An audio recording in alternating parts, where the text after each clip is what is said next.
listening to the Narrative Podcast with Halsey Allen. The Narrative Podcast is changing the narrative one episode at a time.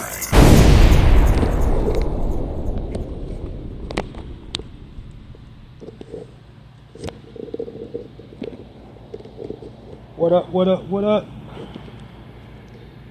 Welcome everybody. You're now listening to the Narrative Podcast. Welcome all my narrators. The Narrative Podcast is a home of original people peace, original people reciprocity, and original people positivity. The Narrative Podcast promotes positive reinforcement of original people and original people culture, and also provides positive frames of reference about original people and original people culture. Welcome to the Narrative Podcast. So, welcome all my narrators. How was everybody's weekend? So yeah, I kind of told a little fib. The day kind of got away from me. I did say I was going to do an upload on the weekend. Sunday is the weekend, and I did say if you didn't hear from me on Saturday, on Sunday I would be doing an upload. But, it's late Sunday evening. So I was just, doing family stuff, and the day kind of got away from me. But anyway, here I am with some good content, some good positive content. So without any further ado, I'm going to dive right on into this weekend edition of the Narrative Podcast. And yes, even though I'm running late, I actually got time to, give you a brief overview before diving into the content, because it's going to be a little short tonight. I don't have a whole lot to talk about, but I do got the little bit that I have to talk about. It's going to be pretty good. I think I can wrap it up before my time limit I set for myself. So here we go, starting at the top, the tippy, the name, the Narrative Podcast. I named my podcast the Narrative Podcast as I don't like the false narrative that the media weaves about original people and original people culture. I will get to the original people part in a second. So what I want to do to counter that is design a platform where I'm uplifting and edifying my people, whereas the media intentionally misrepresents us by vilifying us and misappropriating our images and our likenesses to push their agenda. And the way they misappropriate our images and our likenesses is to basically stigmatize us and to stereotype us with, negative traits. They try to associate us with laziness, with violence, with lewdness and degeneracy. They also, just the way they depict us in the media, just like we're very unpleasant to be around. We're the worst people on the planet Earth. So, what I want to do is design a platform highlighting and showcasing us at our best. Showing positive frames of reference about who we are, what we descend from, what we do for each other, what we do for our communities, what we do for our families. So that's what entirely the Narrative Podcast is dedicated to doing, which is a perfect segue to my tagline: the Narrative Podcast, changing the narrative one episode at a time by destroying negative stereotypes about original people and original people culture. How do I destroy the negative stereotypes about our people and our culture? By providing positive frames of reference about our people and our culture, hence the title, the Narrative Podcast. Also on my platform, what I in my mission statement, what I'm here for is to bring awareness of why it's important to responsibly utilize your platforms to share positive frames of reference about our people and our culture, and then also to inspire people, the listening audience, people that listen to my podcast, to share positive frames of reference about our people and our culture on whatever platform that they occupy. I'm not here to be the internet police to tell you what you can and what you cannot post. I'm just bringing awareness of these warped, skewed images of our people, and primarily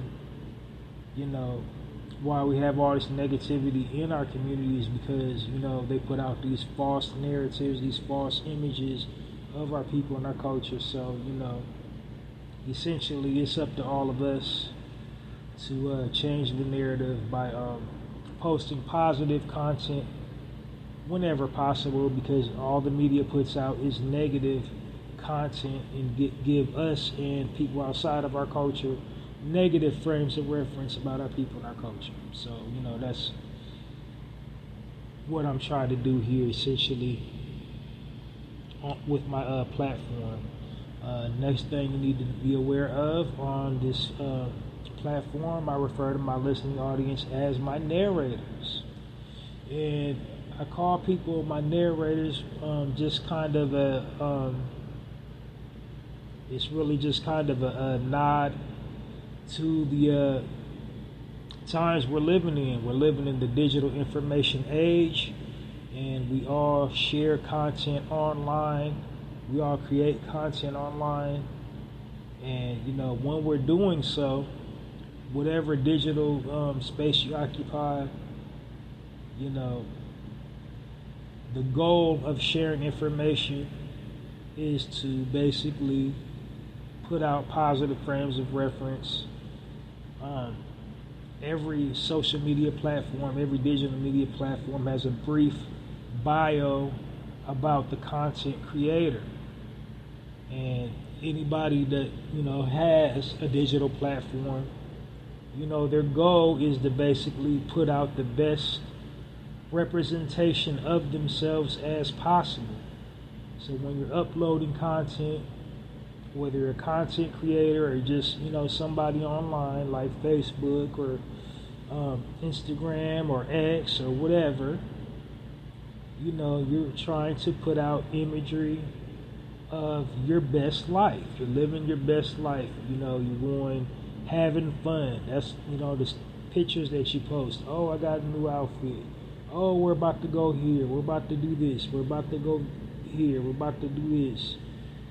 About to eat at this restaurant. I just bought a new car. We're about to go on vacay. You're putting out the best possible references, the best possible images, and images of yourself as possible. You want the world to know you're doing something good. You want the world to know you're doing something positive. Now, the hip-hop generation calls that cap. You're capping. Exaggerating how good you're actually living. But there's another saying, you gotta fake it till you make it. So it's a difference between outright lying and exaggerating. It's all a mind state, keeping a positive mind state, putting your best foot forward. Essentially what I'm saying is, your digital footprint is your identification to the world these days and these times that we're living in. And so nobody in their right mind, puts out negative content. Nobody in their right mind, posts pictures of them living broke or down bad. Nobody does that. There's a few miserable people online. There's exceptions to every rule. There's a few woe is me type people. Oh, I'm going through it, y'all. Pray for me. This happened. Every week is pray for me. This happened. I went to the dentist and I didn't get this job. This didn't happen for me. I guess I'll be alright. it is some miserable people online. Like, it is. But primarily everybody online shares the best possible version of themselves online. They want all their viewers, they want all their followers to see them at their best. They never post themselves at their worst. Never. And so that's my reasoning with calling my target listening audience my narrators, because like I said, we're living in the digital information age, and people kind of tell or narrate their own stories. And when they're telling or narrating their own stories, they're telling or narrating it from the best possible place they can. And I feel like we need to do that as a people. Put out the best representation of ourselves as possible. We want to always, show imagery of us winning, of us excelling, of us progressing, of us unifying, of us, making strides in life, rather than down bad, destitute, engaging in, criminalistic activity, degeneracy. Ladies, we tired of seeing the twerking. We tired of, busting it open for the gram. We want to see, like, ladylike behavior, like grown woman business. And fellas, we want to see grown man business.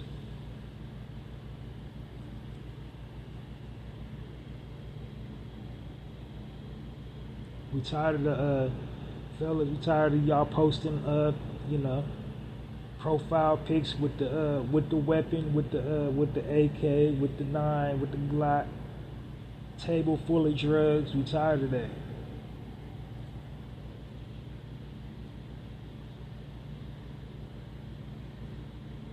Pants sagging down to your kneecap.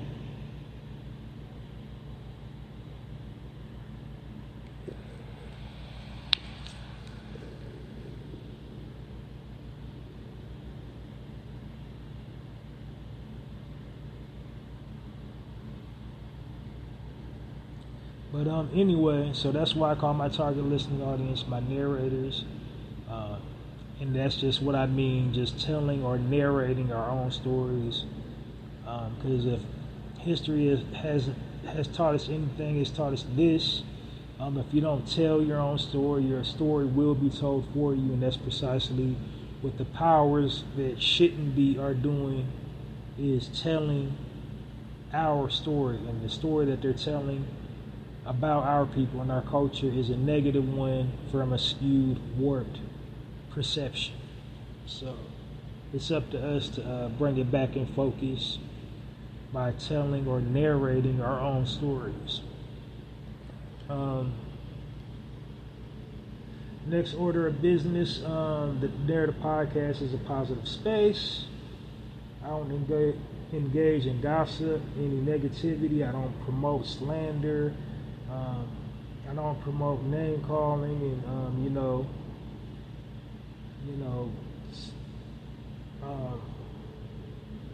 creating an atmosphere of it's like us versus us. So I'm not into the rumor mill and the gossip and all that. Just know if I bring up a famous person's name, it's never the clout chase, clickbait, or anything like that. It's really just to cement a point that I'm making. And when I deliver commentary on here, it's just really from the perspective of the bigger picture, and I'm using them to kind of illustrate a point, whatever they got going on in the news. And usually it's like from somebody from our community who's in the higher echelon class, whether they be an entertainer, whether they be a millionaire or a billionaire. They're always in the news for something negative. If I ever mention their names, it's just basically to, put everything in perspective. I frame everything up from the bigger picture type scenario, which like why we can't blame everything on, the system. You can blame a good 89.999% of it on it. So that's how I frame it up, linking it back to systemic programming and conditioning, which is basically why the media portrays us in a negative light. Psychological warfare. They want us to see negative images of ourselves so it would take root in our psyches, so that we would subconsciously act out on these images, as well as people outside of our culture. If that's all they have to see of us, they hear it in the music, they see it in movies, they see it in television, they read it in literature, magazines, ads, all negative. So yeah, it's all about systemic programming and conditioning as far as how we're perceived here in America and abroad, but especially in America. They're doing a really big number on us in America, but our brothers and sisters abroad, they're catching it too, from the media, like how they're portrayed and how they're perceived. But anyway, yeah, this is also a platform of truth. So while I don't try to denigrate my brothers and sisters, try to name call and drag brothers and sisters through the mud, I will, however, tell the truth if I feel like a brother or sister from our community is intentionally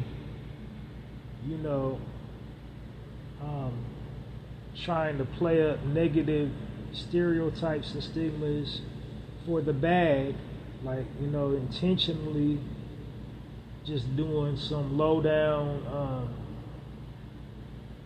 pandering, and just like kind of got us all out here looking bad because we're linked through them. Like they got a polarizing platform, and they're just like doing something like really super sus. They got us all looking bad. I will say something about said individual, but other than that, this is a completely positive space, and I'm not having none of it.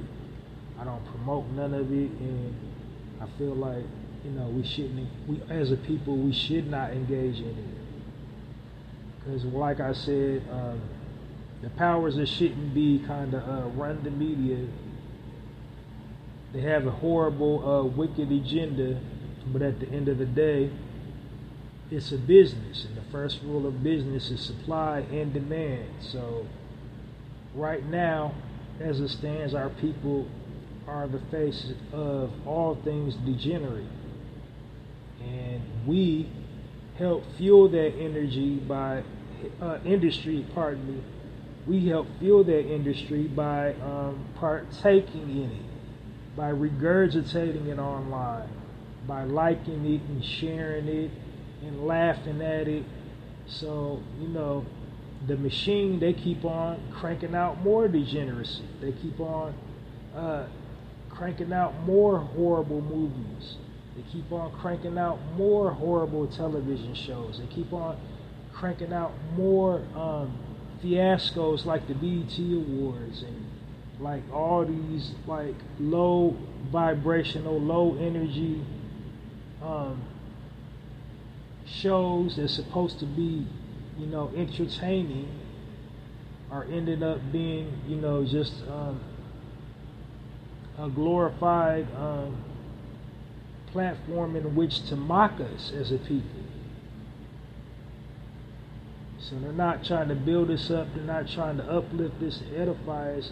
They're trying to straight up just make fun of us, make fun of our conditions, mock us, create the system, create the conditions in which we live, and then turn around and laugh at it, and then try to, build a stage for the rest of the world to join in. So, but however, that's how we shortstop the grind. we stop participating in it, and then we can't get portrayed like that and show them, we want to be portrayed as intellectual people. We want to be portrayed as pillars of the community. We want to get portrayed as, a dutiful people. We can't, we want to get portrayed as the inverse of how they're portraying us. So we want to be portrayed as, progressive people, intellectual people, problem solvers, having a sense of community, having a sense of commitment, honor, respect, decorum, dignity. So that's how we want to be portrayed.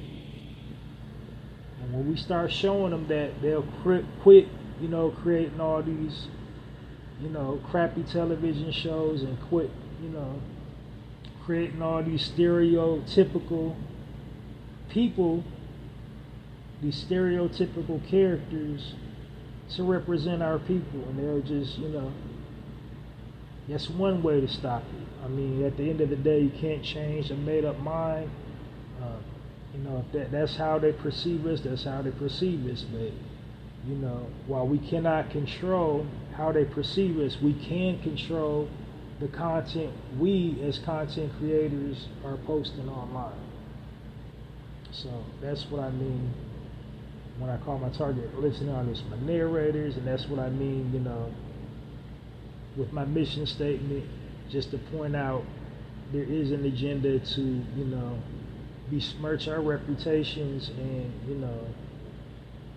have us looking a certain type of way to the rest of the world. Next order of business, it's a time-sensitive platform. I try not to exceed 1 hour per broadcast. This is an all-audio platform. I try not to go over 1 hour per broadcast, and reason being is because, I want to keep you all guys entertained. I want to keep you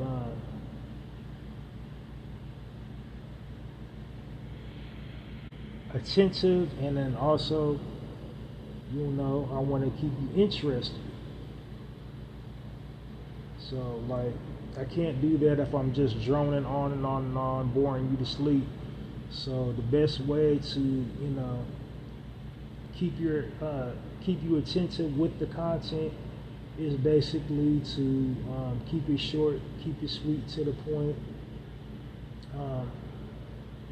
and just keep my content fluid, have good segue points, have speaking points to everything I'm saying. That'll just prevent me from talking in circles and going off on tangents. Because I want my content to be digestible, to be relatable, and most of all, to be applicable. After you listen to it, you can be okay, go out into the world and, make those minute changes that I'm speaking about. So I can't do that if I'm just if I don't have an actual point. I'm just talking to be talking. So that's why I try to keep it short and sweet and to the point. And so last but not least, like you heard me say over and over and over, I refer to our people as original people. And the reason why I refer to our people as original people, for two reasons. Number one, the term original kind of implies, history, the historical accuracy of it. We were here 5,000 years before every single person on the planet. So, we also were the original inventors of everything, especially here in the Americas, especially here in the United States of America. Pretty much we invented not only built everything, invented everything as well, but they try to rob us in history, giving the credit to other people. That's why they invented the patent system. so they would not have to give us credit for, inventing things. Everybody they taught us in school invented something, didn't actually invent it. They had black slaves that invented it.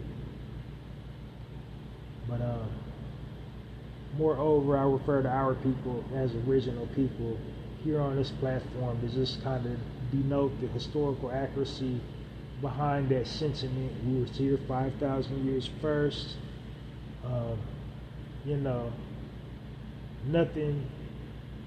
Everything pales in comparison to the original, usually. When we're talking about the original copy, when you're trying to prove something, what do you need? You need the original copy. Everything came from us. Everything can be traced back to us. So we are original people. One sub point that I want to tack onto that is, the false narrative that keeps on getting pushed about our people is, slavery being the most definitive part of our history. And it actually really wasn't. There's so many inaccuracies about it. Number one, like the time of it, the path of the transatlantic slave trade, there's just so many inaccuracies. But the main inaccuracy is that it was the most poignant, relevant time in our lives, and it wasn't. We had whole identities before the transatlantic slave trades. We pretty much ruled over everything we surveyed. We were kings and queens, gods and goddesses. All right, before the transatlantic slave trade. Not only that, like I said, being here first just doesn't stand the scientific reasoning. If we was here first, if we existed first, doesn't stand to reason that we also existed in many other lands other than Africa if we was here first. So what I'm saying, like, we was already existing on the continent of Asia. It was already existing in Europe. It was already existed in like Australia, the UK, you name it. Like any global position you can think of, there was already a large concentration of our people possessing African DNA already there, way before the slave trade. So we didn't get to all these different places on slave boats, especially here in the Americas. Like there's only, less than 70% of us, or I'll say 85, less than 85% of us who were African slaves. Because it doesn't even make sense when you think about it. They kept on going to Africa, kept getting slaves when, there wasn't even paper currency. When the slave trade started, they was paying slavers in gold doubloons, precious diamonds and gems. They don't even, because you're not even going to bring back the amount that they requested. So you can't even turn a profit. What they was actually doing is just enslaving the indigenous people that already lived there. That's it. That's all they were doing.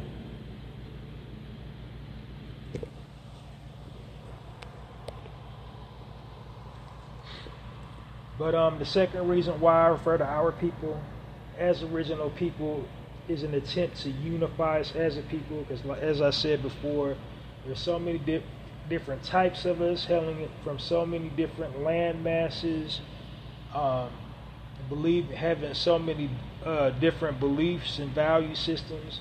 But the one thing we all have in common is that we're original people. We can all trace our lineage back to the original point of origin for all civilization. Now, the original point for all civilization, that's a debate within itself, because many people believe that it was already here in the United States.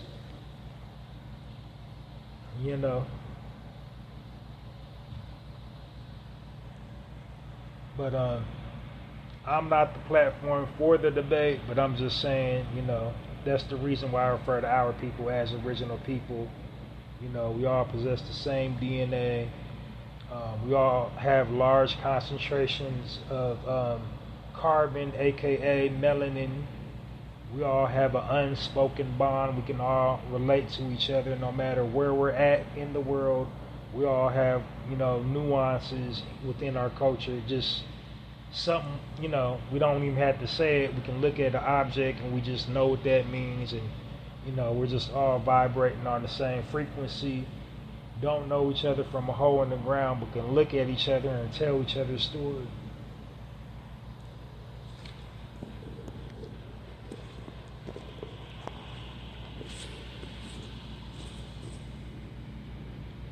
So without any further ado, now that you're kind of up to speed with my platform, if I glazed over anything, if you're still kind of mystified about what it is I'm doing or what I'm trying to do, I'm over 300 episodes in.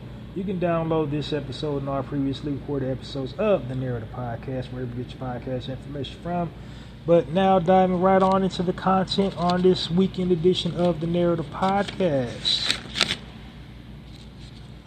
On my weekend editions, they're a little bit different. I have more sections than my weekday sections. And I'm going to break down what each section is about as I come to them. So starting off with the first section of the Narrative podcast, this section is called the highlight section. And what I'm doing is I'm highlighting original people that own and operate their own businesses. And the reason why I'm highlighting original people, business owners, is kind of staying true to my mission statement, which is to provide positive frames of reference about our people and our culture. Business owners, it doesn't get any more positive than that.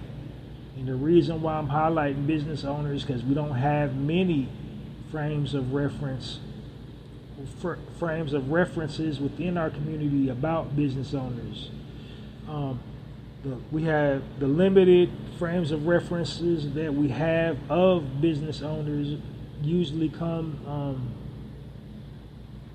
via scripted reality television shows. And on these scripted reality television shows, they portray our people in the most negative light as possible.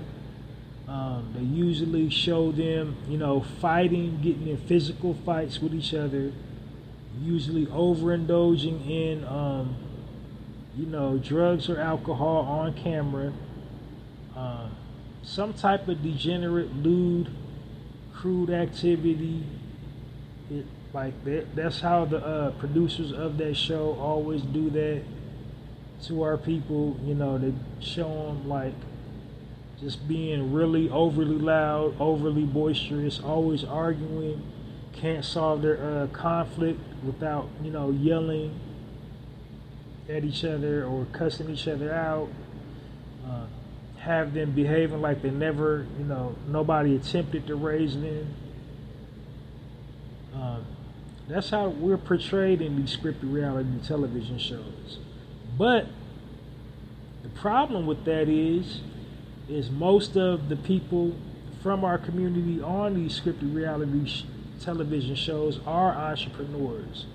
They are business owners. They have several, lucrative entities under their umbrella. They employ many families. They're sending a whole bunch of families, children through college off of their brand that they created. So a lot of them are serial entrepreneurs, but that doesn't get captured on camera. All we see is the dysfunctional violence and degeneracy and lewdness. So we don't get to see that intellectual side of them on camera, because the producers don't want to showcase that. They want to they want to glorify the violence. They want to glorify the drugs. They want to glorify the alcohol. They want to glorify, the debauchery, having relations on camera. That's what they want to like glorify and promote from our community. They don't want to promote us, having solutions that our government, for the problems that our government creates. They don't want us, on camera being strategic. They want us just, be tap dancing and carrying on like we ain't got no sense. So that's why I'm doing the highlight section on my podcast, is basically kind of the sidestep that. So I'm walking you through an entrepreneur's journey. I'm telling you how they came up with their idea, usually when I have the information available, where they got their education, where they got their training, where they grew up at. I'm trying to walk you through their whole journey, of becoming a business owner. Because the media have us believing that it's just not possible with the frames of reference that they show us. They just show us like people living check to check or on some type of public assistance, or nothing powerful, nothing groundbreaking, nothing revolutionary. They don't want to show us images of that.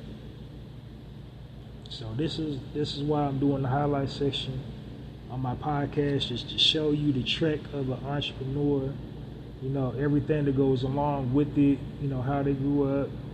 And most of the people that I covered, they didn't have adequate education, they didn't have adequate finances to start their business. They just, they had an idea, they stepped on faith, and they found a way to make it happen. So, other qualifying factors for the highlight section, of course, they're original people owned and operated. They hire their own.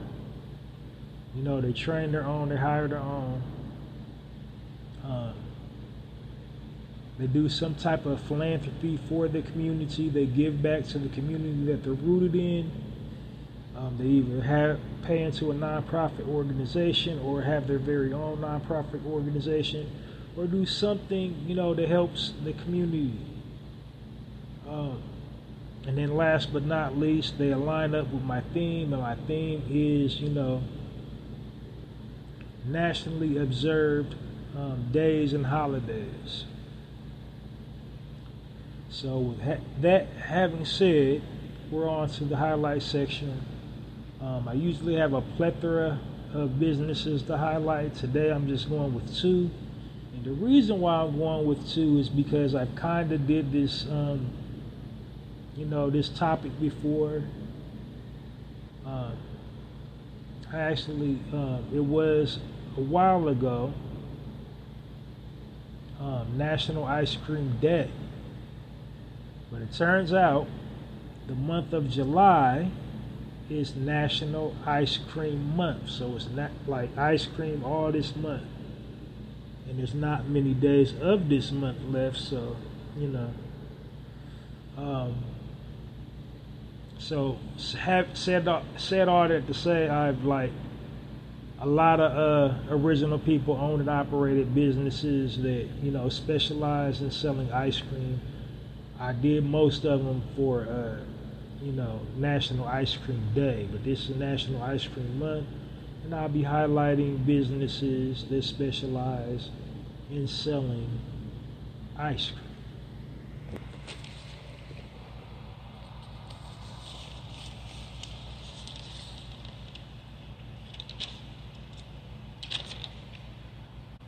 So my first business, there wasn't a lot of information. I couldn't pull up any information on this brother's bio. Other than the fact of just him being the only one of his kind in this community. First business I'll be highlighting in the highlight section on this weekend edition of the Narrator podcast. I'll be highlighting a business called Miyako Ice Cream. It was established in the 1940s by a brother named by the name of Tom Bennett. And what sets them apart from the competition is ice cream, hand churned, served in the old style of ice creamery. So everything, is by hand. Chocolate syrups, all the toppings and accoutrements for ice cream. It's all done in the traditional, ice cream fashion. He also, has a plethora of old throwback candies as well. So his ice cream / candy shop. I think they got a few hot items as well, like hot dogs. Now everybody's calling them glizzies. But yeah, it's a staple in San Francisco, California. It's been there since the 40s. Another thing that makes it unique is in the Japanese part of of California.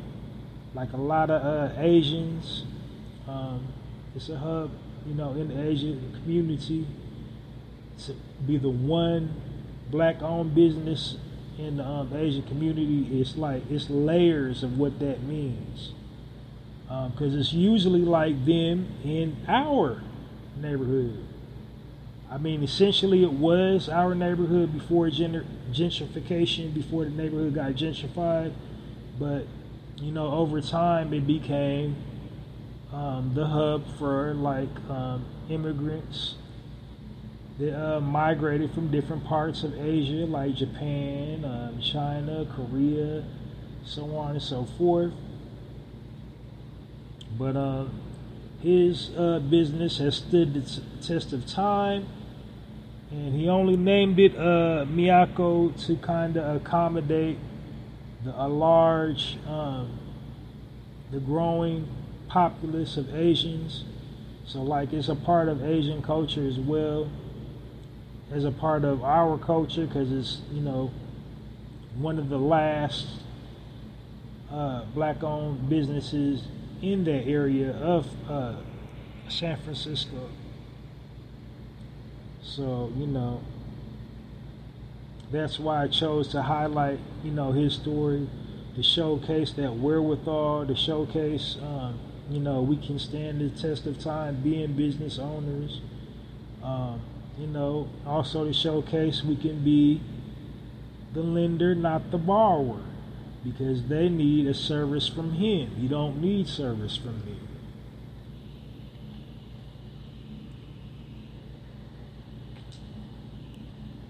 And not that I have anything against my Asian brothers and sisters, but as well as I know, the rapport we have within our communities isn't the best right now. I don't know when it started going south, because it was a time that we was on the same page. But anyway, this brother stood the test of time in an all Asian community, and they love his products. He is a purist of the ice cream industry. Like I said, everything's handcrafted, done by hand. He does it in the old-fashioned way, like nostalgic. So when you watch those old 40s and 50s movies where they're going to the guys in the fedoras, they're taking their ladies on a date to the ice cream shop, because that's kind of all they did back then. But that's a portal went to that world. But yeah. So without any further ado,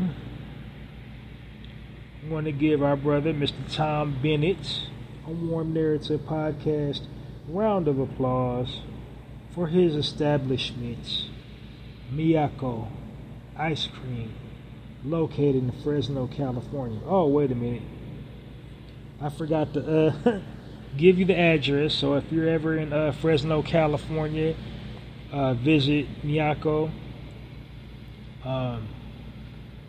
His children are helping him run the store. He's over 90 right now.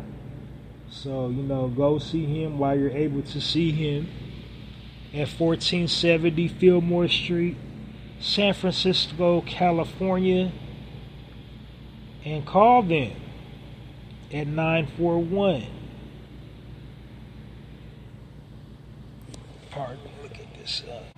And call them at 415-931-5260.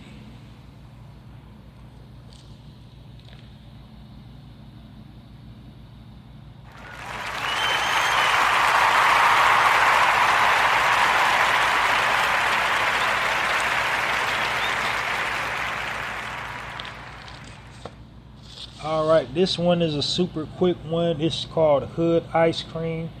It's ran by, it registers, on the search for black-owned businesses. The thing that sets this particular business apart is that it's all dairy-free. Now, it's a pop-up, so they're in many places. It's stationed in New Orleans. That's all it really has. It's in New Orleans. And you would just have to, check online. They got an Instagram, and they announce, where they'll be located. But, it's black-owned, operated from the top to the bottom. Hood Ice Cream. They hire people, in the neighborhood. If you inquire about a job, they'll hire you.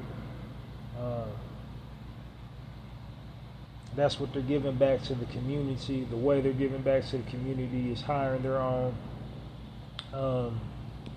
They got all kinds of flavors. Like I said, the biggest thing that sets them apart is it's all, non-dairy. It's all vegan. So go check them out if you're ever in New Orleans. It's called Hood Ice Cream. You can also follow them on IG at Hood Ice Cream. No real telephone number or anything listed, but I guess that's what's hood about it. What's hood?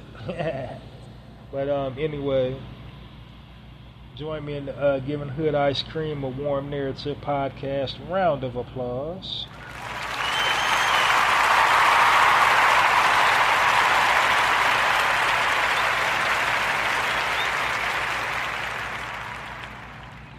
Now on to my next section of the Narrator Podcast. This section is called the Spotlight section.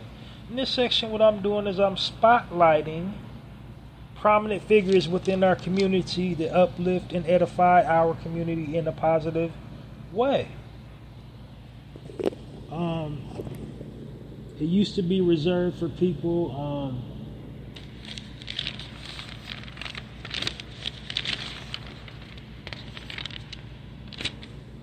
that typically were entertainers, rappers, recording artists, comedians,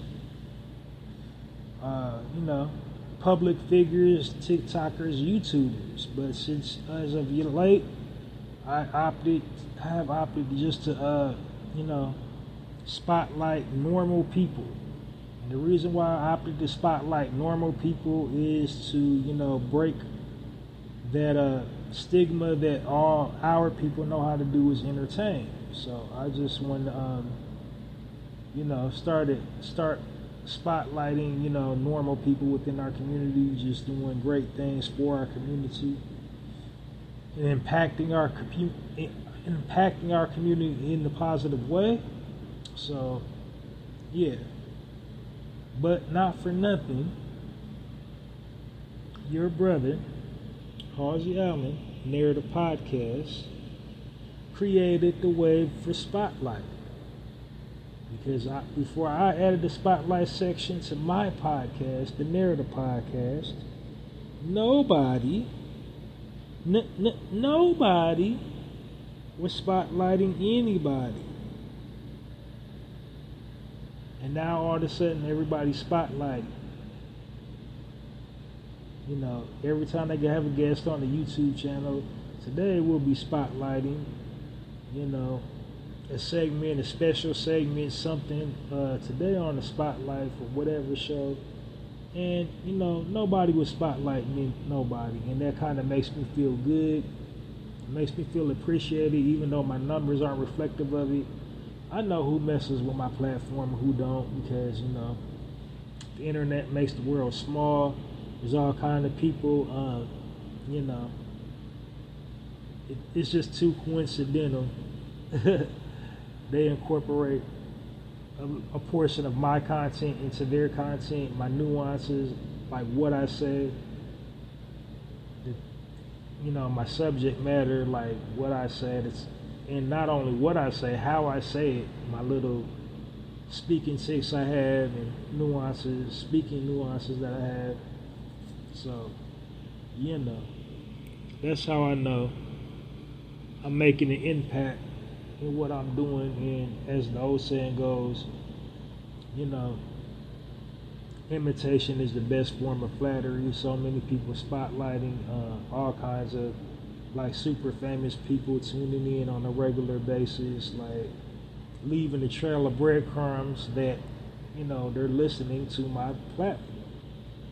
And it's all good that they don't just, you know, come out and give the stamp for the pub or, you know, or the shout out or nothing. I'm here for the people. I'm here for the people. If I wasn't here for the people, I'd have quit a long time ago.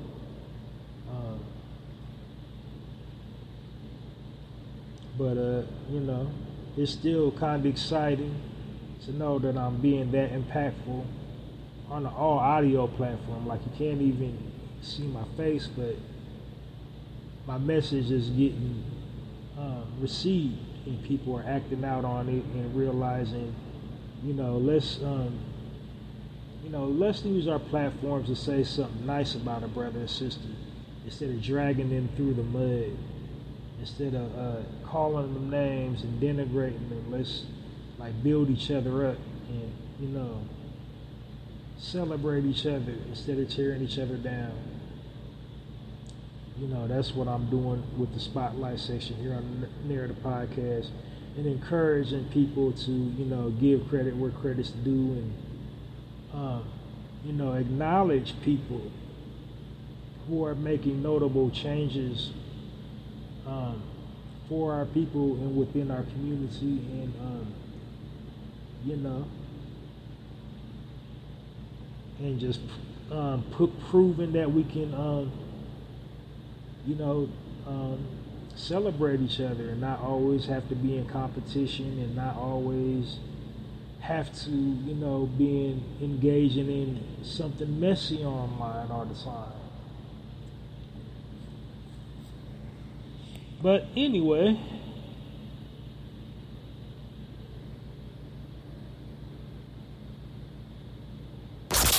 you are now listening to the Narrative Podcast with Halsey Allen.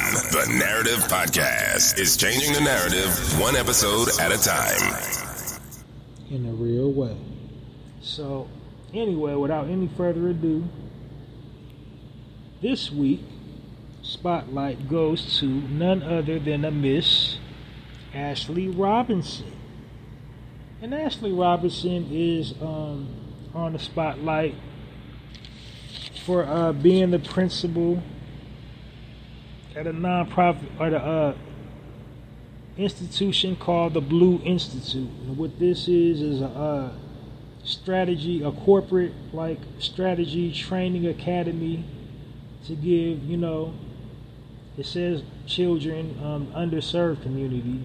I really detest that, because I feel like that's code for our community. But you know, that particular company appeals to all youth, but you know, especially our youth, to give them the business connects that they would need to, you know, get, you know, high paying jobs, and you know, give them the you know, the digital digital skills they need, and to teach them how to basically sell themselves, and place themselves in high yielding, high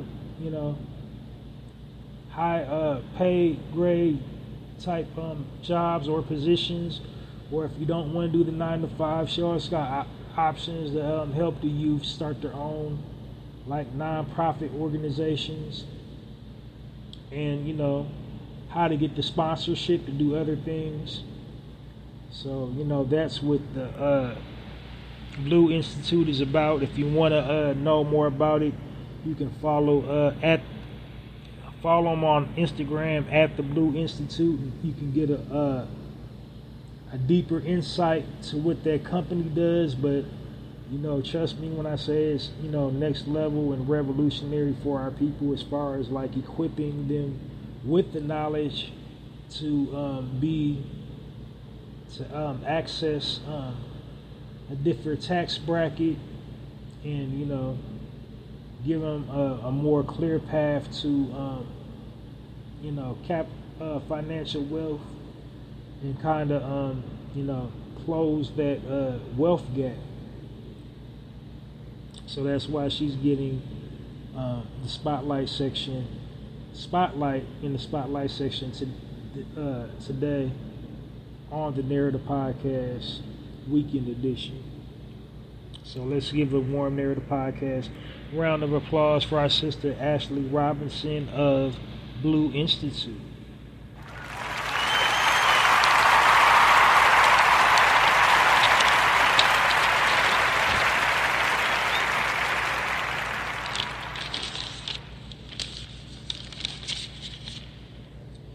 Well, next section here on the Narrator Podcast is the health and wellness section.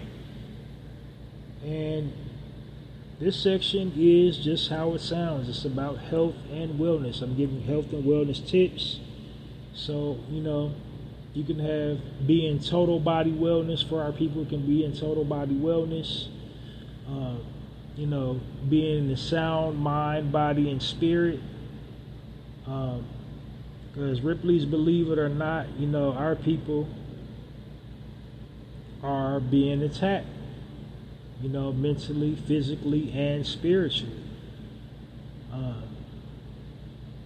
Everybody really is.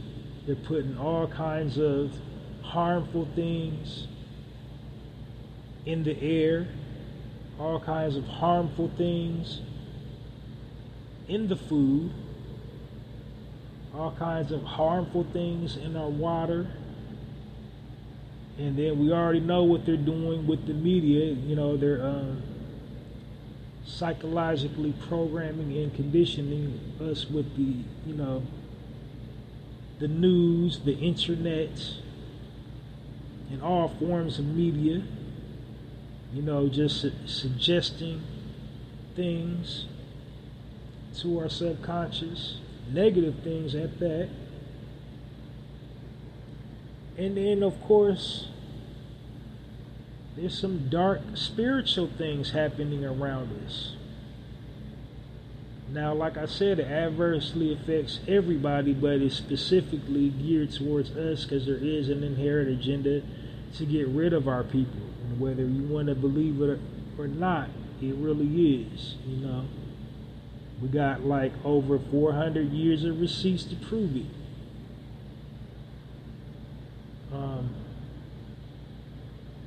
So that's what the health and wellness section is about, to teach original people, my demographic, how to armor up in all the areas that we're being attacked. And I just want to make a quick disclaimer. I'm open-minded, and this platform, this podcast is for anybody that's open-minded and considers himself a critical thinker. You don't necessarily have to be an original man or original woman to get something out of my podcast, but just keep in mind my demographic is original people, because I feel my people, we need it the most, especially in We especially need this section, what I'm talking about.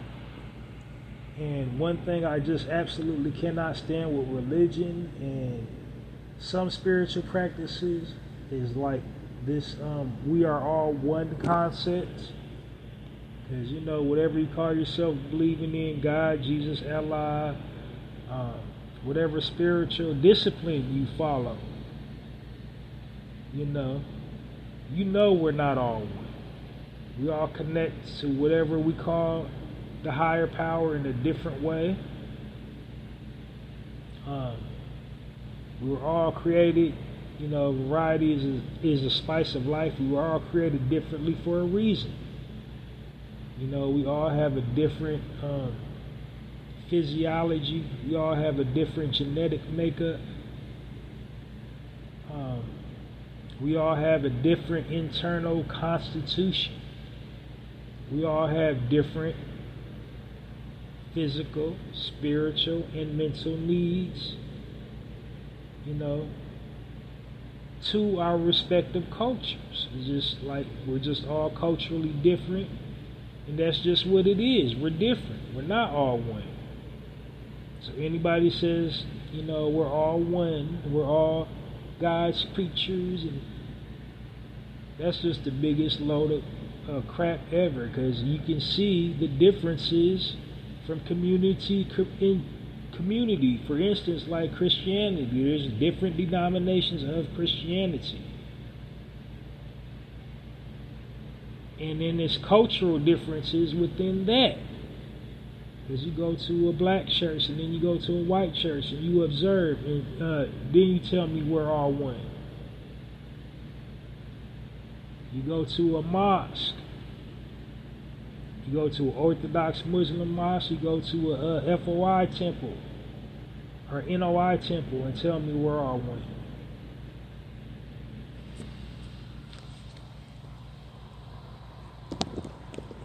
Now, dietetically, we're not all one. There's certain things within, you know, my community that we need, that we have to have to sustain our nourishment, to sustain our bodies. We have to have sunlight. Melanated people, that is essential for us. We have to. Whereas other communities, they can't have too much of sunlight. They can't go outside without sun blocker, or they'll peel and they'll flake and they'll get some type of skin cancer.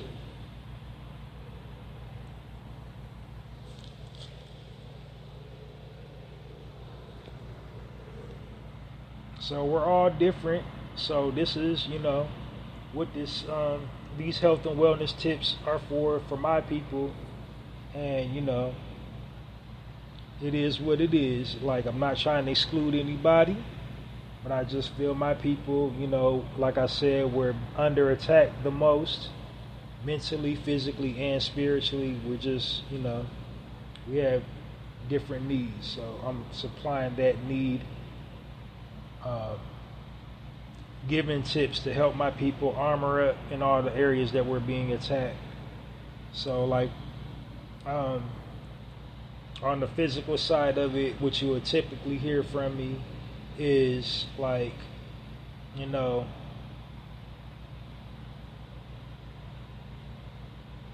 I'm trying to so physically, you know, I usually give you the health benefits of a plant, herb, extract, fruit, vegetable, elixir that you can ingest or apply topically to improve your physical health, or some type of physical exercise you can perform to prolong your, you know,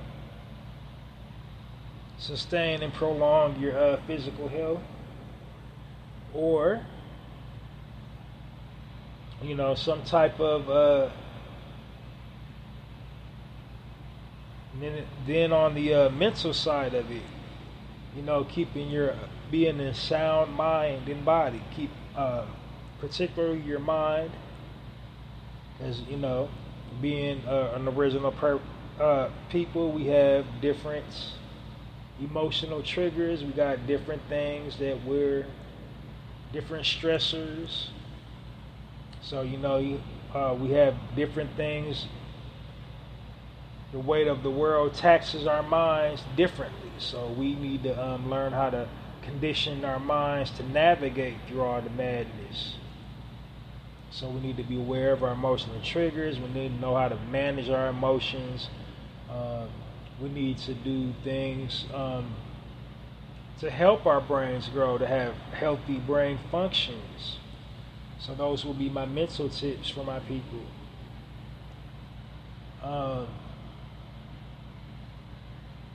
And then, like, on the spiritual side of it, things to have a healthy spiritual life. And then also, protect yourself, how to protect yourself from spiritual attack, because there's like a lot of dark stuff out there. A lot of dark stuff. So we definitely need to be vigilant and recognize that. And some tips I usually give, like meditation, prayer, and other spiritual type practices you can incorporate to have a healthy, spiritual life. But today is a physical tip in the health and wellness section. I'm going to be talking about the health benefits of aloe vera. Aloe vera is, a very sustainable plant. It has over 100 uses. I'll just be highlighting a couple. So first of all, it has antioxidants and antioxidants. Anything that contains antioxidants is a natural fat burner. It helps you slim down, trim down. More importantly, it's green. So, melanated people, we need anything green, anything containing chlorophyll for our melanin. We're the only beings on this planet whose physiology mimics plant life. Nobody else but us.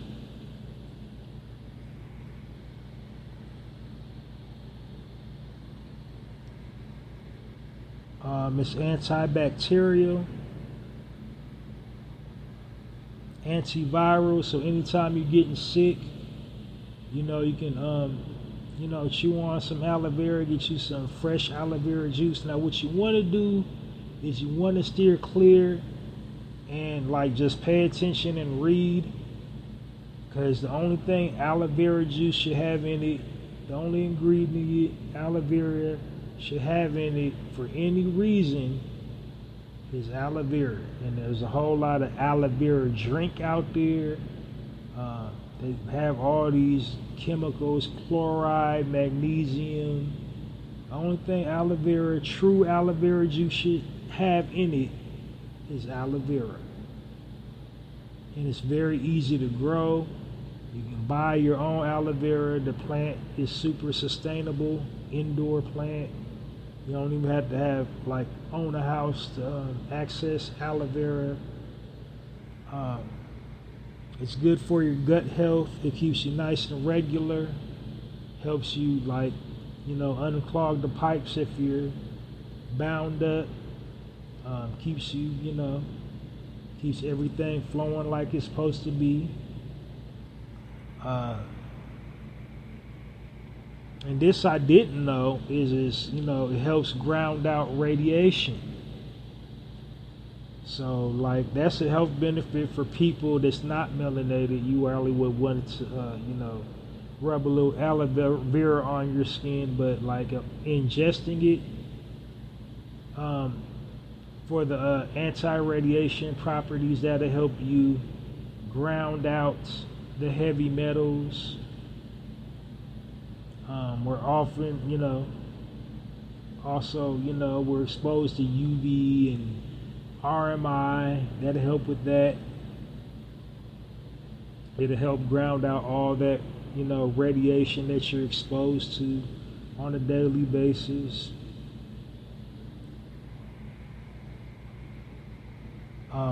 Like I said, I'm not going to go over it. Like, it's literally over 100 benefits that aloe vera has. I just highlighted the most important ones, but it's pretty much a superfood, very easy to grow, good for your hair, skin, teeth and nails. You can apply it topically or you can ingest it. There's really kind of no wrong way to use it.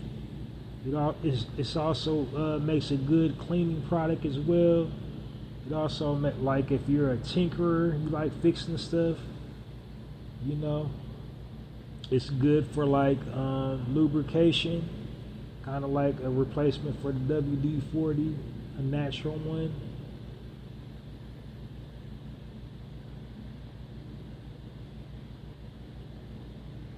But yeah, get you some aloe vera in your life. That's the health and wellness tip this week on the Narrator Podcast. Next topic on the next section on the Narrator Podcast is the speaking points. Speaking point is just basically current news, either happening globally, nationally, or something out of our community. And the purpose of me doing that is just covering whatever's happening in the news from our perspective, because the media will have us, looking down bad, and they'll put out the worst possible frames of reference that can possibly put out of us, reacting to whatever's going on in the world, in the country, or, whatever's going on in our community. So, by me covering current events, I would just be covering, telling our story from our perspective. So that's the purpose of me doing, current events. There's a whole lot going on in the world. So as we already know, Biden done dropped out. We just had, the internet crash that happened. There's all kind of stuff going on in the world, but I'm just really only going to be focusing on one, just following up with a story that I covered on my weekday edition of the Narrator Podcast. When I heard the story, there's been some new developments in the Devontae Mitchell case. And if you don't know who Devontae Mitchell is, he's a brother that got strangled at a hotel in Wisconsin. So basically this happened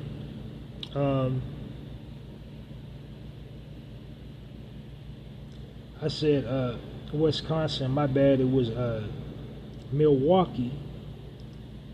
This happened at the Hyatt Regency in downtown Milwaukee. So allegedly, this all stems from him going into the ladies' restroom at the hotel. Okay, cool. That's not cool. It's never cool for a man to be in the ladies' restroom, so I'm not even going to act like that's cool. It's not cool. If I ever caught a dude doing something weird like that, it might be action stations. Because it's like little girls and babies and everything, If he was up in there pulling his Johnson out in the ladies' bathroom, that's not good. But, it's like over a month, no females have,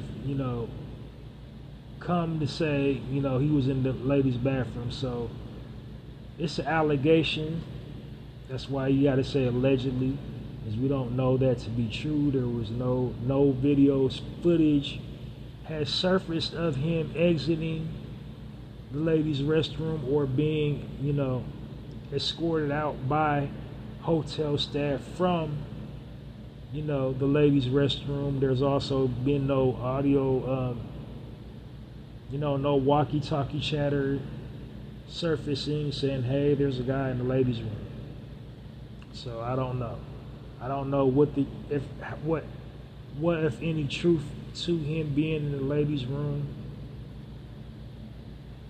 is, but if he was, it wasn't cool, but still, it's not a reason to unalive him. So, allegedly he was in the ladies' restroom, and, you know, he was confronted by security. He was ejected from the hotel, so he was already ejected from the hotel, so he's standing out there, you know, I'm guessing he's waiting for his ride, and they rush him. They rush him, they apprehend him, they pin him down and start beating him. It's like there was over like 5 employees. You know, one employee got his feet. And then you got another employee on his left arm. You got another employee on his right arm. So it's like whole torso is pinned down, and they're beating him, not detaining him for the police. They're physically wailing on him, beating him, like all up in the face, punching him, got him in a stranglehold. And these are not law enforcement officers. These are just people that work at the hotel. Now, what they're supposed to do when they come in contact with the unruly guests that don't want to leave the premises, they're supposed to call the police. That's what they're supposed to do. If they don't want to comply with the hotel rules, you call the police immediately. And the police supposed to come to the scene. What's the problem? Hey, they're saying this. Hey, you need to leave. If you don't leave, I'm going to take you to jail. That's how that's supposed to go. You don't sit up there and take it upon yourself to be judge, jury, and execution. Because that's what they did. They passed sentence, they passed judgment. They said he was in the ladies' restroom, and they beat him down like a pervert, you know. But that's not their job to judge him like that. They're just supposed to get him out of the hotel and get him off the premises of the hotel. Like, you know, not even get him off. If he ain't leaving from in front of the hotel, they supposed to call the police. They're not supposed to just beat the snot out of him. So, yeah, that's essentially what happened to Devontae. There's been a new development. One of the employees has come forward, and unfortunately, he's a brother that came forward, and he's released a statement to the media, and it was a tearful apology. I really sincerely believe it. I don't think the brother was capping. He said he was on camera. He was the one. Remember when I said, you know, they was holding him down. So they called this brother. He was on his break, and so the chief security guard called him to, you know, hold him down, hold Devontae down, hold his feet down.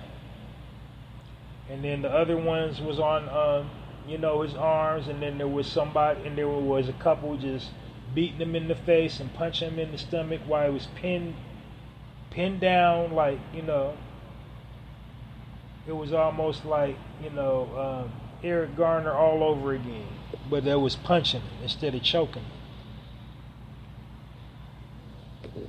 His mother has also, she came forward and said he had some severe mental health issues, and, you know, from what she said, like if the bathroom allegation was true, you know, he was having a mental health episode. If he was in the ladies' restroom, he would, you know.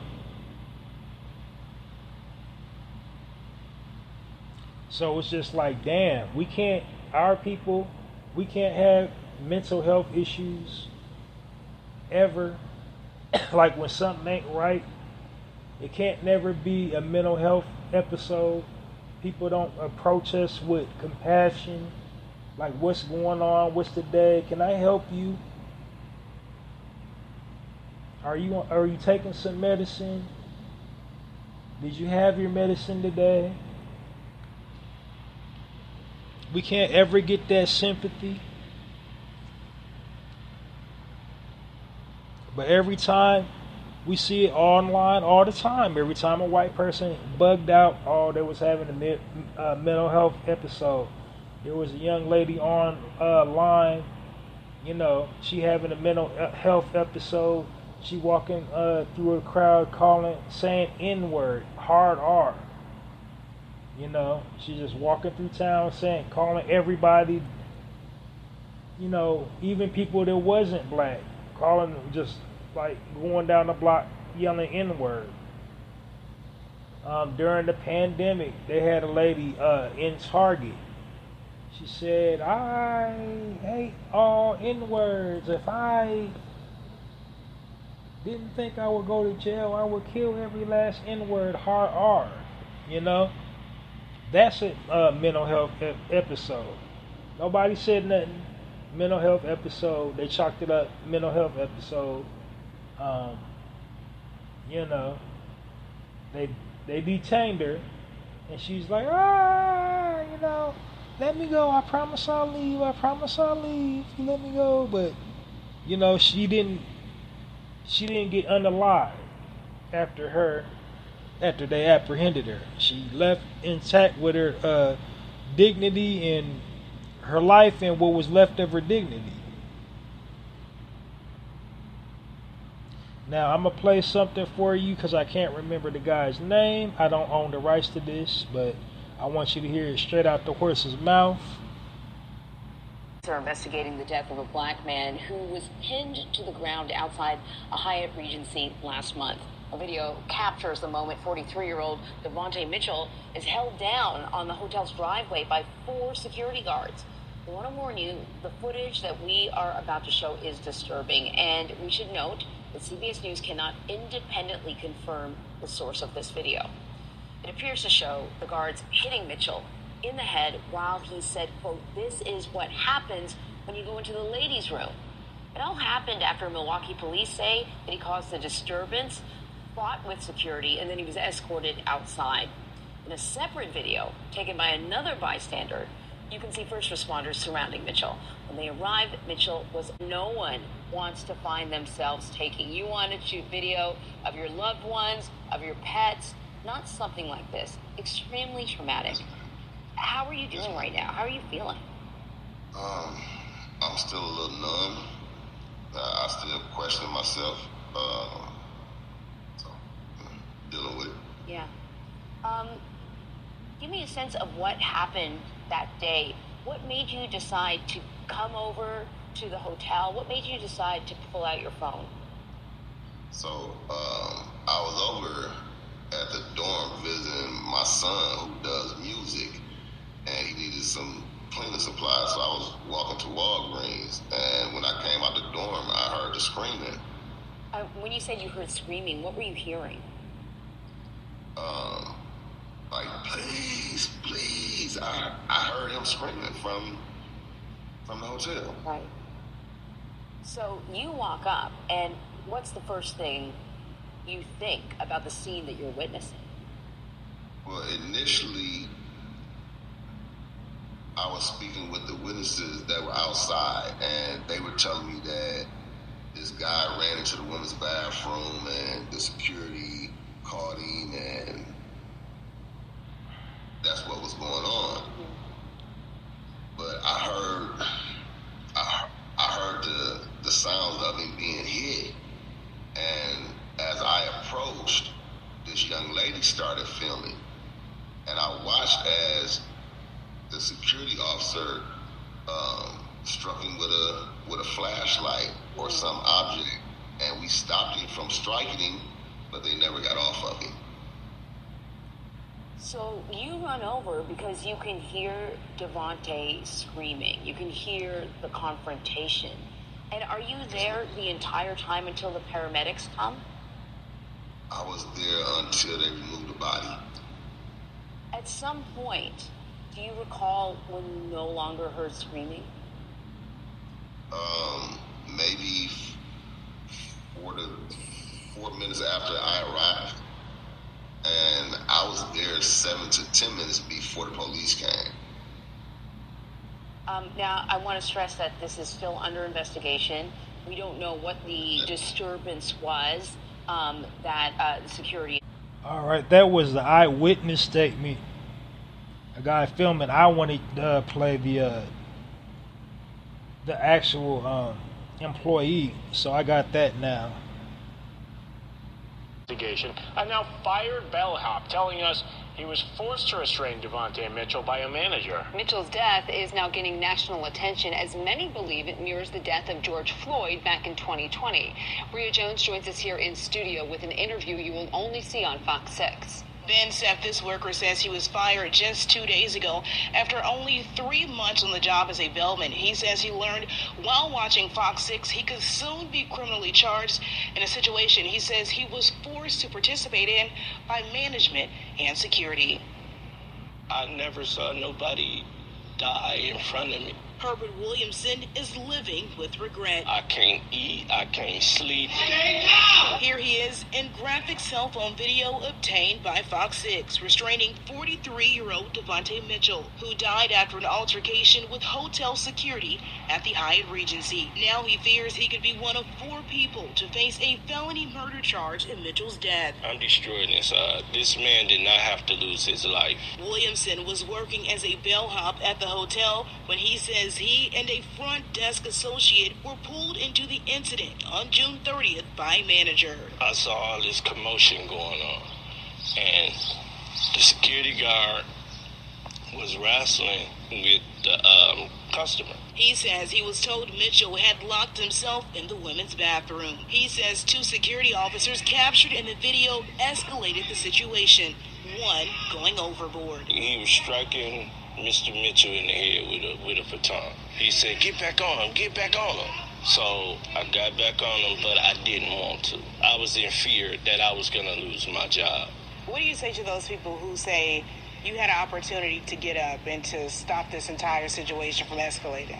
I mean, what can I say? Williamson says the next day, Aimbridge Hospitality, the operator of the hotel, placed him on paid leave and told him to avoid all media. This Wednesday, he says he was terminated after 3 months on the job for workplace violence and is now without income while potentially facing criminal charges as cries for justice grow in Mitchell's death. Do you have anything to say to Devontae Mitchell's family? I wish it would have went another way, but I'm very truly sorry. I mean that from the bottom of my heart. I hate to see a man loses his life. Williamson says he was wrongfully fired. So you hear that, right? That was the employee that was there that I told you about. So this brother had, his feet restrained. So yeah, it is unfortunate. So the silver lining is he's been wrongfully terminated. If he doesn't end up going to jail for the the unaliving of Devontae, because they're not saying anything about his white superiors of the job. He was just a bellhop. So what are you doing asking the bellhop to detain a guest? That's a security job. He's a bellhop. You can't make him detain. His job is just to take luggage, transport luggage, from the room, or load luggage into the car as they're leaving. That's all bellhop's supposed to do. They're not supposed to get into security type problems. That was a security issue.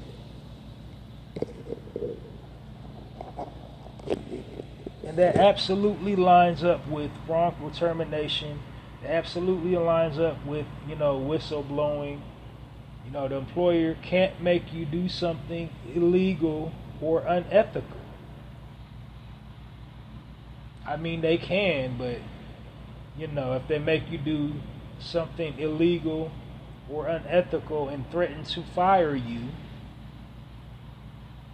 and the man said he believed they was going to fire him if he didn't restrain Devontae. And so that's what they often do. In cases like this, they're often, if it was like, okay, say this was retail. Like if it was a retail sales, if there was like a store, what they usually do is use the brother or the sister and then make it appear, well, no, it's not a racial thing.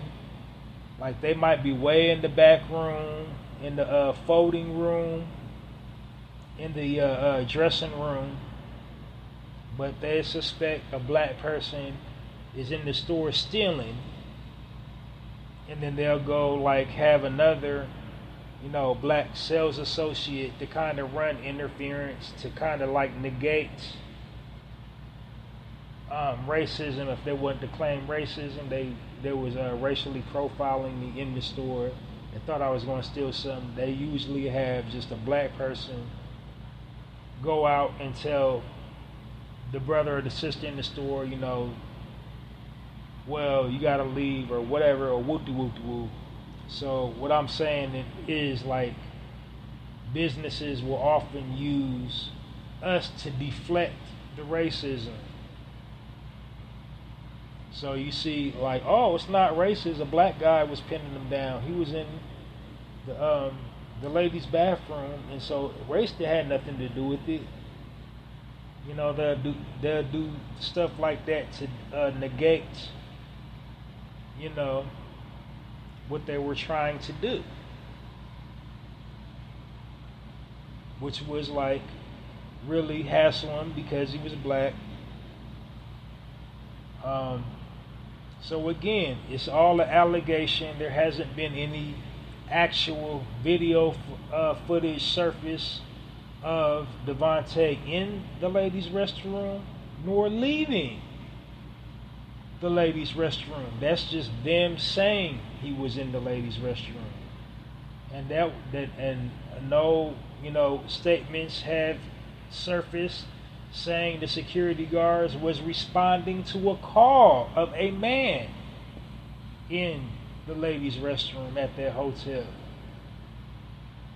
You see, they just crafted this whole thing to wail on a brother to beat a brother.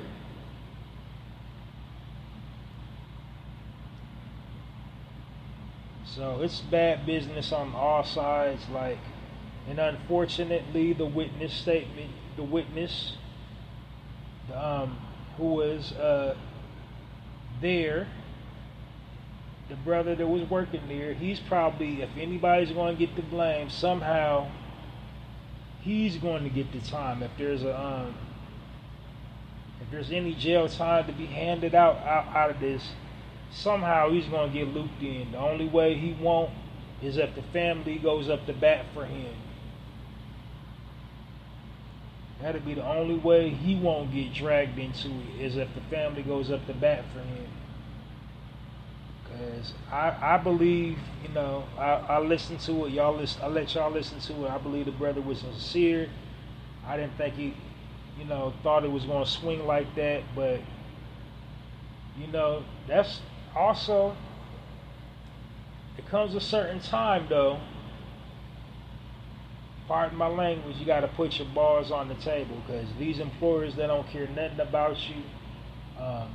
When you go into an interview, they already know in the interview how long they're going to keep you on the job, no matter all the team work you do, the team player, be the team player.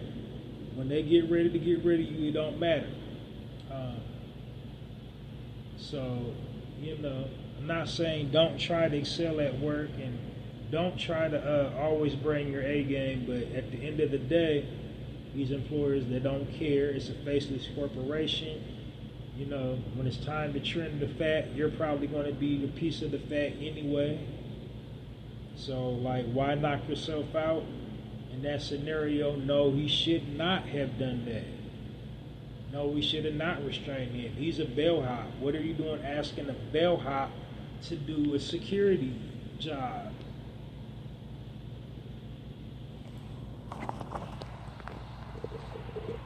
And then he was no longer a threat to the hotel because he was outside of the hotel.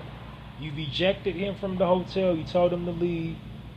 You allege, if the allegation is true, if he was in the ladies' bathroom, you ejected him from the ladies' bathroom. You ejected him from the hotel. Would not allow him to come back to get his stuff, even if he has stuff in the room. He's gone. Why are you pinning him down, beating the crap out of him? That's nowhere in your job description that gives you the power to beat a guest, an ex-guest, for no reason. He didn't swing on you. He was leaving. Why was he pinned to the ground? Why are you sitting up here? Why he's pinned to the ground, punching him in the face like a coward.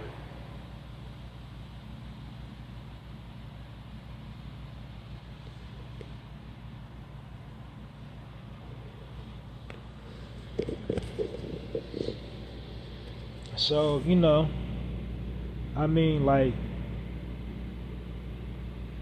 what more can I really say in that scenario? Y'all heard it.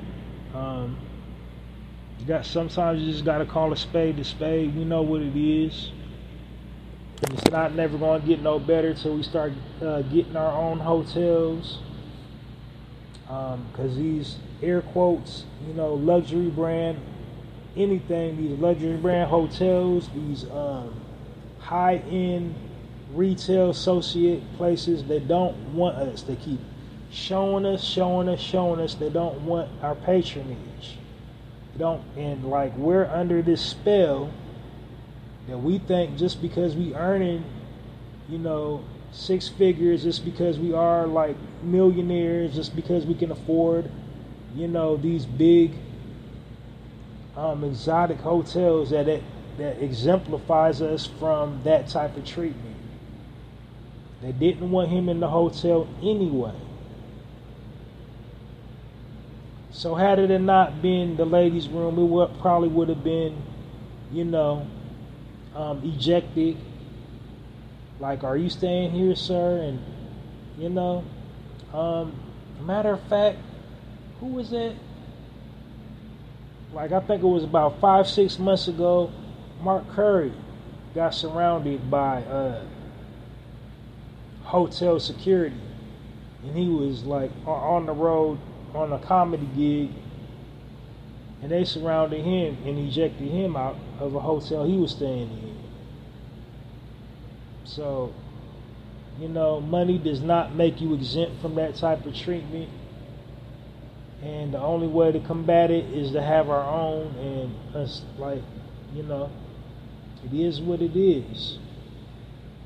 Condolences to Devontae's family, anybody that knew the brother, worked with him, family, friends, and associate, condolences. And with all the things that's happening in the news, we need to keep on focusing on this story so it won't fall through the cracks. This is my second time to talk about it, and I'm going to talk about it every single opportunity I have until justice is administered. Ben Crump's on the case, so he will get some type of justice, but to guarantee he gets justice, we need to keep on putting it in our timelines, and just don't let the conversation die down, because all this stuff happening in the world, you got the election coming up, Old boy done pulled out, dropped out. Camilla stepped up. Like, we got so much stuff happening. We gotta just always keep stuff like this, you know, in the front, in the front, like in the driver's side window. Like, we always got to keep that stuff in front, because if we don't, it'll fall through the cracks and we won't hear nothing about it. And you know, yeah, we gotta make a big uproar every time stuff happens like that. But anyway, that's all I really had to say about it. On to my next section, which is my last section of the Narrative Podcast, weekend edition. Technically it's a Monday, but I started broadcasting late, but this is the Sunday edition. I'll be more timely next weekend. I don't know. I need to prioritize better. I don't really got an excuse. It was just me this weekend. But anyway, final word of the day. With my final word of the day, or wise word of the day, is just like how it sounds. I said final word because I was calling the final word, but you know, I think wise word of the day just has a better ring to it. So I'm just slide out with wise word of the day. So the wise word of the day is fear. Fear is a double-edged sword. It can be your biggest stumbling block, or it can be your greatest motivation. It's all in how you perceive it. As people can be so afraid, they can like literally be paralyzed with fear, can't move, can't react. But sometimes fear is a good thing. Sometimes fear is a motivator. If you're a religious person, what do they usually say? I'm God fearing. So I fear, not fear like I'm afraid God is going to, you know, do something bad to me. I fear him as in respect. You fear your parents. You fear the wrath, you know, of your parents, usually, depending on if you came from a two-parent household, or just, you know, a parent with some type of strong values, somebody, whoever was rearing you, you know, you fearful, not in a bad way, but respect way. So that's the positive of fear. It could be a motivator, and some things you need to be naturally afraid of.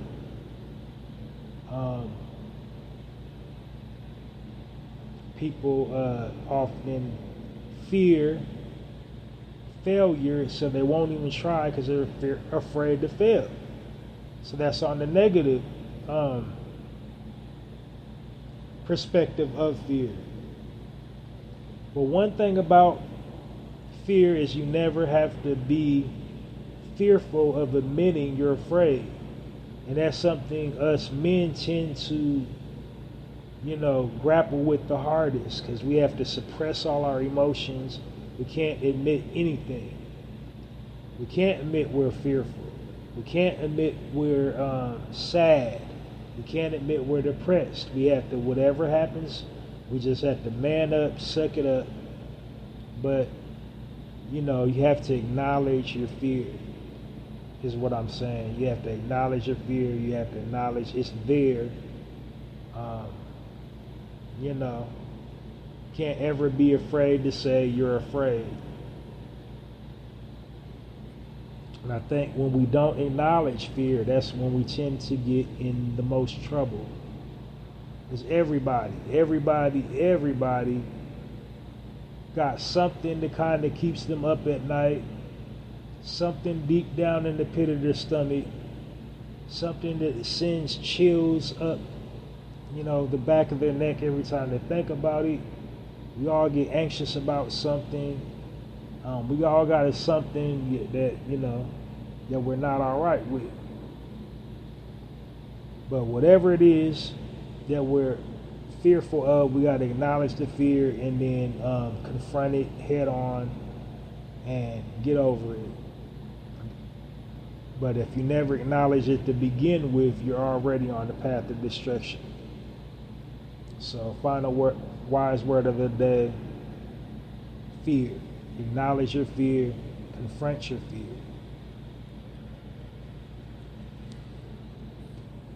That's it. Full episode of the Narrative Podcast is officially over. I'm asking you to please continue to support the platform by downloading this episode and all previously recorded episodes of the Narrative Podcast. I have another full episode this weekend at a more reasonable time. You know, I'm going to have my content ready, ready to rock. At an earlier time, I start broadcasting at an earlier time. This is a Sunday episode, so when I share it back to the social, it's going to say Monday, but it's a Sunday, a weekend episode. I prefer to do them Saturdays. That's why I don't like doing Friday and Saturday back to back. But yeah. But anyway, this Sunday episode. Just remember to download this episode and all previously recorded episodes of the Narrative Podcast, wherever you get your podcast information from. The best way to stay up to date with the most recent episode of the Narrative Podcast is to follow me on YouTube or X. And the reason why you want to follow me on YouTube and X, because this platform broadcast automatically to YouTube and X as soon as I'm done recording. So on YouTube, I'm Halsey Allen. Click the subscribe button and notification button all. And then on X, I stay good at Halsey Allen. Still not too proficient with how X works, but you know, you'll be notified of the latest episode installment of the Narrative Podcast if you follow me on YouTube or X.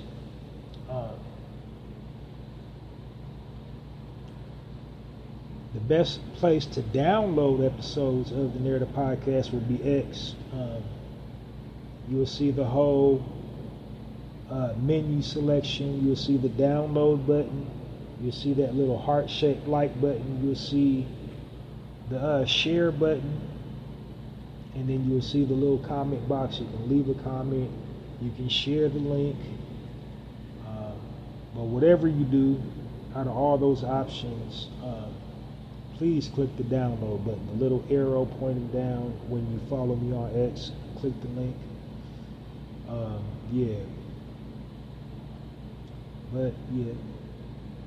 Next order of business is I have a poetry blog on blogger.com.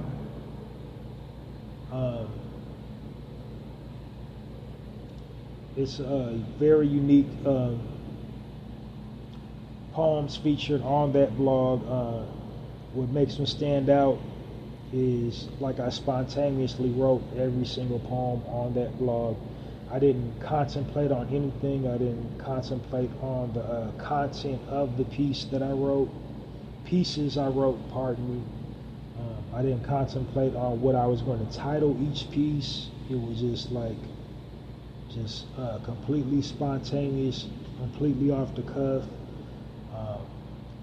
The pieces themselves are so well written and intentional that you would think that I wrote it down before I posted it, but that's just quite the contrary. I didn't contemplate, like I said, I didn't contemplate the poems. I didn't contemplate what I was going to title each one of them. I just wrote them. And, you know, another cool thing that makes it cool is like everybody can relate to it, no matter, you know, what your ethnic background is, what your preferences is, like whatever you know, background you're from, whatever walk of life you're from, you definitely, one of my poems is definitely guaranteed to resonate with you, either a portion of it or the whole poem in its entirety. You can definitely resonate with it. Like I said, it's for everybody. I got like a dozen or so. There's poems that's just specifically for my community, but for the bulk of it, anybody can relate to him. So go check that out. The name of my blog is called hallziespoetrycorner on blogger.com at www.mrhallziesblogs.com. And the way you support it is go to my poetry blog on Blogger, Hallzies Poetry Corner at www.mrhallziesblog.com, and share either the link to the poetry blog or a poem featured on the poetry blog across all platforms, whatever platform that you occupy, digital platform that you occupy. Just share it. And definitely when you come to the site, for God's sakes, put a comment, give me some feedback, get human with me. Let me know, that you like one of my pieces, and just, it don't gotta be nothing super long. Just be like, hey, I like this, or this is dope, whatever, or hi, my name's woo woo woo, whatever. But just leave a comment on one of my poems on Hallzies Poetry Corner blog, or Hallzies Poetry Corner poetry blog. Last but not least, the tagline for that blog is Hallzies Poetry Corner, poetry with a passion, poetry for all occasions. And my poems, I really do got a poem for every single occasion you can think of, like on that blog. So yeah, go check those out today. Last but not least, I have written a book of poetry, and that's available on a site called Poetizer, at poetizer.com. If you're unfamiliar with Poetizer is basically a novice writing community for people who are novice writers. Just basically hobbyists. They can go to this site and hone their craft.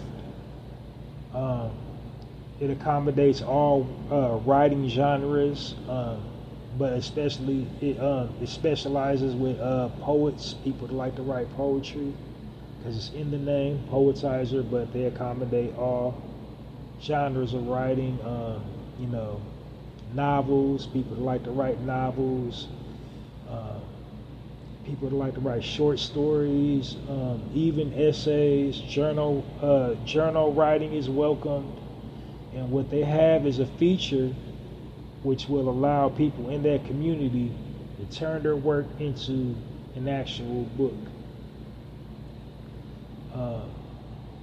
So that's what I did. I turned my work into an actual book. It's 30 poems. It's titled The Black Card, and what my book is about is basically chronicling the experience of our people, our entire black experience. It's like, it's really creative, witty, and insightful. It basically captures a day in the life of our people, positive and negative, things that we go through, and all the nuances of our culture. Just like, if you're an original man or original woman, you will respect it immediately. You can identify with it immediately. But if you're outside of our culture, don't feel left out. If you consider yourself an open-minded person, a progressive person, you can definitely read that book and learn something. If you're a person who likes to learn about different cultures, you'll definitely like that book. So head over to poetizer.com, check it out now. Poetizer.com has a virtual online bookstore. So what you want to do when you go over there is go to the bookstore and type in my title, The Black Card, and purchase you a copy today, or get your black card revoked. So that's all I got to plug for. That's all the projects I got to plug so far. Check me out next weekend for another full episode of the Narrator podcast, and tune in all this week for weekday uploads of the Narrator podcast. And to remember to download all the episodes, download this episode and all the episodes of the Narrator Podcast, wherever you get your podcast information from. This episode is officially done. Thank you all for tuning in. Thank you all for supporting. Keep on supporting. Let's get active. Let's get involved. Let's stay positive and, change the narrative together. I'm sending you love, light, healing energy over everything you got going on in your life. Whatever you're facing right now you're not facing them alone. We are a family. We are, original people that stand united, not divided. Join me again for another full episode of the Narrator Podcast. I'm Halsey Allen. I'm changing the narrative one episode at a time, and I'm asking you to help me change the narrative by becoming a narrator. And while I'm changing the narrative on my end, one episode at a time, as a narrator, you can help me change the narrative on your end, one social media post at a time. Until next time, Halsey Allen, the Narrator Podcast, signing off. And it's like that.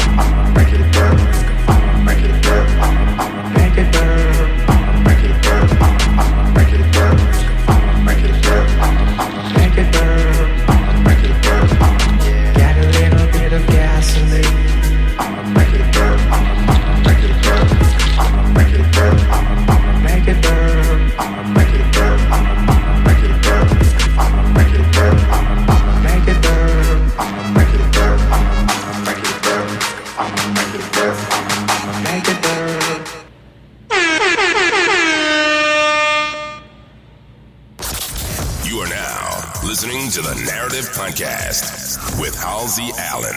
The Narrative Podcast is changing the narrative one episode at a time.